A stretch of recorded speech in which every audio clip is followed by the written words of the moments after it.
Kadri, sa just hakkad lõpetama 21 päeva oosodünaamilist meditatsiooni ja me teeme seda Zoomis. Ja eile, kui ma küsisin, et mis on nagu toimunud, sa ütlesid minu jaoks väga toredad asjad, mis sinuga juhtus. Räägi palun väga lühidalt, mis on need asjad, mis sinuga toimusid selle protsessi käigus. Nüüd varsti saab 3 nädalat täis. Jah, täna on siis minu 20. päev ošodünaamilist meditatsiooni teha ja ma alustasin seda lähtepositsioonilt, et mul oli diagnoositud depressioon ja nüüd, kui ma siis olin ära läbinud nädal aega, siis ma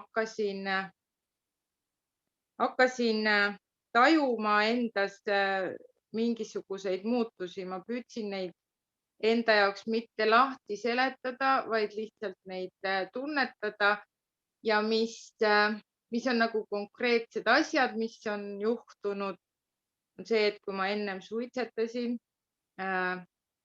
ikkagi väga, võiks öelda isegi nagu ennast kahjustavalt, siis nüüd tänaseks ei ole ma suitsetanud siis 17 päeva äkki või? Ja siis ma magasin ainult unerohuga juba ikkagi üle aasta. Ka nüüd ei ole ma unerohutabletti õhtul võtnud 2 nädalat. Ja need ongi need täiesti käegakatsutavad ja minu meelest mõõdetavad asjad, mida on dünaamiline meditatsioon minuga teinud täna. Aitäh sulle, Kadri, et ega me pikemalt ei räägi, et kes soovib, siis tulge Zoomi.